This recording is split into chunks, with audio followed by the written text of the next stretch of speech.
is either going to be really great or not so great. I don't want to say really bad. It's not so great. I have seen bad Lolitas. I'm not gonna mince my words. Why'd you look at me? Why'd you look at me? Do you actually play it? No. No? I haven't seen it in a while, but again, fundamentally, it should be good against double marksman. Ladies and gentlemen, game 1 in a best-of-3 coming your way, contest between Team Falcons PH and TNC Pro Team. Welcome to Mobile Legends. How this Lolita might actually work. Again, it's been a while. Yeah. When was the last time? I feel like, man, I don't know. The last time maybe that we saw Lolita, was it last season when the whole Hanabi thing was really... I believe that was season 14. Was it 14? And Falcons did it. Yeah. Falcons were the ones that brought up Lolita last time. We also saw Omega, if I'm not mistaken, bring that out. Yeah. They tried. I want to see if Chatnu's going to rush Blade Armor at some point. Maybe either as the first or second. But then he has to really decide for himself what damage is he trying to block. So I think if I'm the Lolita here, I'd want to get Radiant Armor first because you're reducing the damage as well of the Baxia. And then go for Blade Armor. Maybe sneak in a Dreadnought Armor at some point for the physical damage as well. But that's what Chatnu needs to focus on building. It'll be interesting as well to see... Because when you look at TNC's lineup, man, they just have so much utility. And I think that was the answer for Team Falcons, why they also went with the Matilda, just because they didn't want the possibility. Like, what if the Matilda was on the other side for the Fredrin, which we see comboed together so well, too. And then you got to complement with the Jushin. Like, that's a whole lot. Even before business picks up, the Matilda is such a great answer because look at TNC. A lot of them are ult dependent. Yeah. Numenon Blast, the Bravest Fighter. These are all things that the Matilda can pull you out of. Now, a little bit of action in the jungle. Zyda, there's level 4 already. Whoa. Just like that. You mentioned it. It happens. Little guiding wind. And now there's a re-engage. They get Chak and go ahead and flicker on out. They're going to go for it again. He's so low, but they're just zoned out by this front line of TNC. Yeah, Guardian's Reflection coming in big time there. Good use of the Guiding Wind by Ogwin to help save Flap TZ. Good thing Falcons decided to fight into that to try and force an answer. I like the little adjustment Chatnu made. He brought up the Guardian's Reflection, then put his back against the wall so that there's no easy way to actually try and take him down. And of course the shield provided by Lolita. Lolita very strong as well. They fight for the turtle. Final slash. Not connecting the way they want to. They'll have to go for it anyway. Fighting for this space. Chaknu up front. Flap's going to jump in, help zone this out a little bit more. Team Falcons looking for a play, but Flap's going to be the first to go down. And again, Team Falcons pushed off for this. They're delaying it so much here. 3mar ready to jump into gas too, but whoa, Kyle Teasy will get the retribution off. A spear comes on through. They'll be able to fight Chaknu. They're going to re-engage again. Few has to flicker out, but Lancey, we're going to follow up. Kyle gets a kill on Zyda, but Few falls as well. Bodies dropping on both sides, and it looks like they're running away. With 3mar jumps in with a flicker. Bravest Fighter gets the Earthshaker down. He's looking for more. Ogwin will get away. And TNC gets a whole lot of kills, but they lose the turtle on that one. Falcons may have overheated and walked the other way. That was the unfortunate part of that engagement, but still, kudos to Kyle Teasy, keeping TNC honest. All right, Ogwin's gonna be fine. Scoring that first turtle. Again, Kyle Teasy maybe second. Wait. Okay, so fine. Well, instead of going for the buff, he just decided to show himself. Little drive-by. Yeah, I don't know what to feel about the decision. Again, this is just remnants of the overheating, but yeah, Kyle Teasy is still very consistent. Number 2 and number 3, Turtle and Lord kills in the league despite their 8th place status. Yeah, so Flap TZ once again beginning a series, missing out a crucial final slash. Let's see if he'll be able to make up for it, similar to what he showed against Twisted Minds. And the Guardian's Reflection of the Lolita reflects a lot of things. It's not just the damage coming in from the marksman, it's the shield tosses from the Baxia, it's the blooms of the Matilda, and those little bits of damage that are getting avoided by TNC Pro Team and getting reflected back to Falcons is biting them. Add to that, even the shields coming out from the Lolita. It's sort of like making Falcons go into this false sense of security of, oh yeah, we'll be able to get a kill. Suddenly a little bit of shield gets brought out by the Lolita, and then Falcons are initially in will find themselves in a losing engagement. So they need to be a little bit more calculated around playing the shields that the Lolita brings to the table. The map is very top heavy, meaning XP side, Turtle side, that's where everything's happening. The Golden has been quite quiet. Oh no, Few gets caught! Few. Use the traction pulse, but he will get away with the guiding wind. Phosphor the Oasis picked up for Ogwin. That'll help with some of the shielding here, but the turtle is up. Whoa! Solo kill! Well, he had Kyle TZ. Yeah, Kyle TZ was there. Hey, Kyle TZ was there for a while, man. Got ganked. Yeah, he got ganked. He got ganked, man. This might be a position for them to just get the second turtle.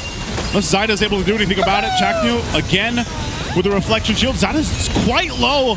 He has to get away, but they're going to chase him down. Whoa, Ogwin takes a bonk on the head. Whoa. Has the shield, but Kyle Teasy will finally get the turtle. Second one secured. Zyda's still alive, but finally Flap will take him out for the cost of his own life. Yeah, good thing Flap was able to take Zyda down. They needed to win that trade. However, there is still more healthy bodies on the side of TNC Pro Team. Turtle did go to the side of Falcons. It's a win initially, I guess. But then TNC is going to be able to bring the first tower in the game up top. Not yet. Not yet. Nope, they're fine. So Falcons win the initial take, and then TNC get the follow through. And now it's up to Falcons to recover the map. They're up by 500 gold. And looking at the gold lane status, Marco is out farming Benny. Yeah, nice little lead there. And that's the thing about this lineup too. Team Falcons doesn't have a ton of damage until Super Marco joins these fights. But he's well on his way, and we know Bruno will hit that power spike pretty early on in comparison to a Moskov as he takes down this tier 1. Yep. Oh, that was dirty. He straight up demolished that turret under Benny's nose. Yeah. This should double up the speed now for Falcons, and Turtle 3, Lord 1, Lord 2 should be victories for Falcons if they don't mess things up. But then again, they need to really take into consideration that Guardian's Reflection, that if they're not careful, the damage of the Bruno! Oh, there's a final slash. It's on Chaknil with the circling eagle. They're going to keep him at bay. Whoa! Good stun with the Newman on blast, but it just stops Team Falcons going. But Nate might be able to pick up a kill now. They find Ogwin. They're going to fight under the turret. 3mar waiting to jump in as well under the back lines. But they got what they wanted. Now Few going to be the focus. 3mar gets a flicker out, and they go forward just to take them out of the zone here. They'll bring Flap back. Flap trying to buy time himself. Final slash to stay alive, but he gets taken out. Full force from TNC. All right, if TNC are very ult heavy, Falcons are very Matilda reliant. Yeah. Without Ogwin, compared to other roamers, it's much more felt. It's more impactful when you pick him off. Falcons decided not to go up top after that loss, and they engaged. They want better bodies ready now for this third turtle in the game. They have the Bruno online ready to go, but can they make the most out of it with how tanky the front line of TNC are? I think they bought enough time in this too. They delayed it up for Flap to be up. He's got a flicker, the final slash, so keep an eye out for that. Kyle TZ using that dangerous grass here to go ahead and keep things guessing for TNC. They're going to go for Zyda. There's the final slash. He'll go down with the Appraiser's Wrath, but still up for now. They're going to be zoned out. A stun comes through from Chakno. Another one. Able to find Kyle TZ, but ultimately they just stay for the turtle. There's a good push up top from Benny Cutie. He's going to take down that tier 2 turret, so they'll trade it for this turtle. Kyle TZ securing the third one of the game. This is Benny Cutie's natural habitat. A free lane, opponents fighting on the other side of the map. He gets that split push, buying TNC some precious time. They're up 700 gold. I know. Right here in the mid lane, trying to keep this turret together. Gonna be able to find 2. Now they go for Zyda. Zyda's still tanky enough though. A good final slash for 3, but no follow through. Unfortunately, Super Marco wasn't there for that fight. Yeah, one of the reasons why Falcons are having difficulty winning engagements quicker is because the Flask of the Oasis rush by Chaknu, again, there's no magic scaling whatsoever for the Lolita. It's just the raw shields that she provides. You're starting to see, those are big chunks. 10% of your health as a shield? That's huge. That is initial damage that Falcons could be making the most out of, but they're not. It's just getting blocked by TNC. Not to mention Falcons' very specific type of damage. I'm not talking magic or physical. I'm talking how they dish it out. The Kimmy has to be at a specific angle to hit the multiple targets that Flap TZ and Ogwin hit with a CC. Yeah. Not to mention Marco, who has to protect himself space-wise. It's not like he can be in there knee-deep to hit those balls. Yeah. So it's very tough for Falcons too. Yeah, and remember, if I'm not mistaken, the traction pulse also counts as a projectile and will get reflected. If not the traction pulse, then the second one should be the one that's also that you could reflect back. Yeah. I mean, if it is the traction pulse, the timing on that would be... Oh, yeah, no, for sure, traction pulse is a projectile. That'd be crazy, though. You know, you hurt yourself with the reflected traction pulse here. Yeah. Might be only secondly as terrifying as sharks. Yeah, Starlium Beam, there we go, right. Starlium Beam and Traction Pulse both can get reflected by the Lolita, if I'm not mistaken. So if you look at the items between the two gold laners, closing in on a 1,000 gold lead for Super Marco, but then again, with everything that Chaknu brings to the table, they can't make the most out of it. Even the damage of the Baksha is projectile. The damage dished out by an Arlot is just healed through, or at least recovered somewhat by shielding brought to TNC. If Falcons can drag out teamfights a little bit longer, wait for TNC to over-engage, for 3-Mart to go in, and then they go full burst, try to turn the fight around, that has to be their best bet. Falcons are not going to be winning teamfights early on. They need to drag it out. But even that is risky because TNC won't allow it. Did you see what Lancey just built? Homie already has Sky Piercer. the Sky Piercer. Oh yeah, one thing we were talking about earlier, have a Sky Piercer on that juice in. Oh, they're going for the dance. Got it now. Now that we're both on utility junglers, we might see an actual longer dance here, but it's going to be the mid lane that they go ahead and keep them busy. You can see the positioning up here too from Lancey. Benny Cutie going to be putting pressure on that tier 2 again. Team Falcons has to decide what they want to do about this Lord. Are they going to trade it for that? There's the final slash going to be used. They collapse down on Chaknu. He's able to go ahead and get away. Here comes an SOD. Lancey! They're going to follow through. Lancey's in trouble. He's burning. He's bleeding. He's gone. Super Marco picks up a kill on Lancey. Lord went for the reset, but Team Falcons has a number advantage, and they'll go for the Lord. The Filipino cannon went 3v1 to get that chase on Lancey in mid. They have the man advantage. Lord at less than half health. Oh, what are they going to do? Is the Zyda still going here with 3-Mar and Chaknu? Another little bit of a reset on this Lord. They're going to fight for it. They want to go for Zyda. Final Slash was used, but Numa and Blast going to land and be able to find 2. Benny Cutie unleashing on the backside. Zyda's gone. 3-Mar to follow. And here's another as Benny Cutie goes down. Team Falcons finds more. They're looking for Chaknu as well. He goes to the turret. He'll be fine, but Team Falcons will get the Lord. Yeah, that's exactly what we were talking about. The longer the engagement, better for Falcons. Also, once you see that the formation of TNC gets broken, once Chaknu gets split apart from Lancey especially, he's just left wide open. So if Falcons can find a way to continue fighting like this, splitting a team fight so that you have a Lolita on one side and any other target on the other side, that's what works for them. Shout out to FlapTZ. That final slash and the initial engagement is what split up the fight in the first place. Hold up, is this right? Flappy Boy built Rose Gold. a Rose Gold. Rose Gold. Yeah, a little bit more shielding. That's real. Interesting. More shielding. Oh, grab that purple. We're going to fight for it. They're just putting pressure here. Lord's making its way slowly down that bottom side. He did. Oh, yeah. He does have it. How often did you see that? Yeah, again, remember, at some point, once you get the shield with a Rose Gold Meteor, or if it goes out, you do get a little bit of movement speed burst as well. And I think that's what FlapTZ is using to find a way to better reposition himself in fights besides using the Vengeance. Oh, good 3-Mar right here. He's going to go for Super Marco. He's jumping right forward. Super Marco's going to be fine. Has the shields from Ogwin, too. They already did a ton of damage to Chaknu. The Lord's still working on this turret. It stands for now, but it looks like TNC will be able to defend the base turret. Okay, Falcons can just honestly keep this up, and TNC Pro Team are going to have to play for turnaround. They do have, again, the layering of crowd control very strong for TNC Pro Team, that the sieges for Falcons might not be so clear-cut. You have so many heroes that want to dive and get close that Falcons needs to be careful, or TNC might turn it around. They should be able to get this turret a couple shots away. Super Marco will get it. So first base turret down at TNC's base. They're going to lose that tier 2 up top, so they hold on to the 2 base turrets. They're not, it's not too grim yet for them. You know, they're facing down a 4,000 gold deficit, but let's look at the replay here. Here's another peek at that Lord take. Look at this. They're splitting up TNC. They take out Zyda first, and I think this is after the hard part. The difficult part was Flap going 3v1 here in that orange avenue, that little street, that little road there, and Chaknu getting taken out here in mid. Yeah. So, okay, Dreadnought armor for the Baksha. Great defensive build items alongside the Blade Armor and Radiant as well. Lancey hasn't really been able to make the most out of this Sky Piercer just yet. But again, it's something that Falcons just needs to take in mind. Even in this next Lord engagement, despite the lead that Falcons has, TNC can still fight into it. Again, that's what you get when you have a very strong front line. You have a Sky Piercer on your mid laner who can, as long as you don't take Lancey out, or as long as Lancey survives, it's going to be difficult. And then, of course, we have Benny Cutie. That's impressive. Again, some unorthodox or less seen items are being built. Super Marco just built a Wind Talker late game.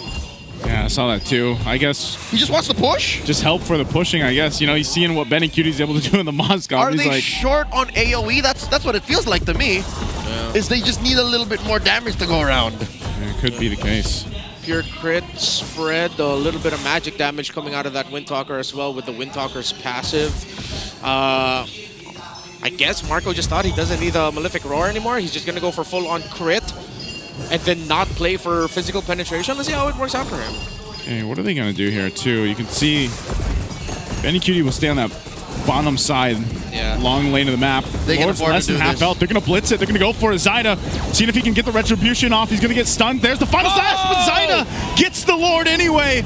Benny Cutie won't follow through. They're going to collapse down. They're looking for kills here. Team Falcons on the hunt. They're going for Zyda. He scoots on away. He's going to be fine. Benny Cutie already pushed down the lane. That's a huge steal for Zyda. Team Falcons took that dance a little too conservatively, and TNC leaned hard into it, punished them, and got away with it. Yeah, not a good spot right now for Falcons with Benny Cutie playing for the split push in the open. That was even a much bigger loss, and Falcons realized not being able to get that Lord. One thing you have to acknowledge with their item builds as well, there's a lack of anti-heal. It's really just a glowing wand of you. There's no other source of anti-heal coming in from Falcons. No Dominance Ice, no nothing. Meanwhile, for TNC Pro Team, it might just be one Dominance Ice, but that's one more anti-heal item that TNC has because they also have a glowing wand on Lancy. Mind you, there is a Baksha as well. You know, Baksha marks. Yeah, with the poise hands. Baksha marks count, but I'd say one more Dominance wouldn't hurt. One more Halberd. Yeah, something to keep it together. And now they're facing this push from the Lord. Numenum charge comes through. Numenum Blast isn't going to be able to find the targets they were looking for, but they will just get rid of the Lord. That's taken care of. So it's Team Falcons just kind of doing some damage control. You know, that was a big Lord to lose, and they lose some space because of it. And that's why earlier we were basically saying TNC is still in fighting form. Yeah. Imagine they were down almost 5,000 gold earlier. Even this 2,000 gold lead doesn't really matter here for Team Falcons. Yeah. TNC can still go toe-to-toe and fight with Falcons. It could have been worse to bad. If TNC took bodies from Falcons because they were being a little too passive, too conservative, that would have been worse. But it's just bad. The map just evened out, you know, a little bit of red. And Falcons now, I think, learned their lesson. I don't know if they're thinking the same thing. I think they should indeed build more anti-heal. They need to readjust a little bit in that regard.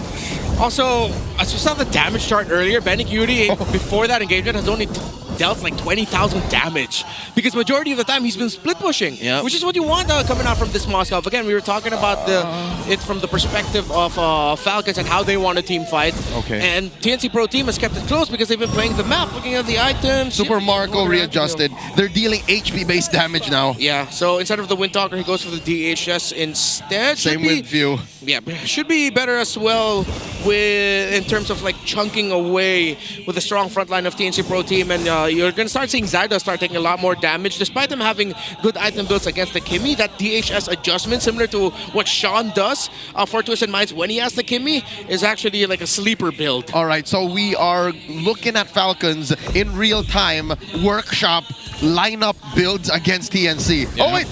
That's one caught. Kyle Teasy. He's fine. They're going to drag him back, but I'm not sure if they're going to engage. There's a final slash, though. They're going to crash down. Numenum Blast going to be charged up. They're going in for a 3 marble flicker forward. He's looking for Super Marco, but he dodges with his own flicker. He's trying to find Lancy. One hit away. He's able to get the distance and get away, and now Fuse in trouble, too. It's a chaotic fight for both gold laners. Super Marco will find 3 more now. Zyda's going to be the next. They take him out, too. 2 down for TNC and a double for Super Marco. Lord is up, but Falcons might just look to go ahead and get another base turret, possibly end it here. Numenum Blast charged up by Chaknu. He's going to be able to get a stun. Fuse in trouble, and now it's turned around. Look at the shields from Chaknu. What? Kyle Teasy's able to get away, but are TNC going to re-engage? They're chasing him down. Lancy will jump forward with the beacon. And there, Benny Cutie, but TNC fights back. That was uncharacteristic for Few. Yeah, was that a miscom? Did he want to fight? He had Flicker. He could have gone away from it. I'm pretty sure his mobility spell was also off cooldown. Yeah, anti-grav thruster could have been used. A bit of a head scratcher. SOD is back for Benny Cutie. Falcons needs to be careful. This might get taken away from them again. No retry for TNC. Yeah, Kyle's so low, too. They're going to know it. Chaknu's chasing him down, takes a couple shots. Super Marco laying down the damage. There's the stun. He gets to the grass. Now Flap Teasy joining the fight. He's not sure if he's going to use the final slash here or not, but now they're getting collapsed down on. Benny Cutie firing off from the back. Lancey will pick up Kyle Teasy, and without a jungler for Team Falcons, TNC might be able to just take this Lord from the Falcons unless they're still going. They can do something about it. Traction Pulse was used. FlapTZ still holds on to the final slash. Ogwin jumping forward. There's a new one blast. Benny Cutie's gone though. Flap will get him. Marco's in trouble too. Both gold laners fall down. And now TNC with still the control. Kyle Teasy's not up, so they fought for this one. What can Flap and Ogwin and Few do? Zyno will get the Lord. But now Jack is in trouble, and the minions are pushing into the base of TNC. Lancey trying to get back, but Flap is stuck to him. He'll have to flicker out, but it's not enough anyway. Flap picks up a kill. Zyno's next. Flap! Here comes the Falcons.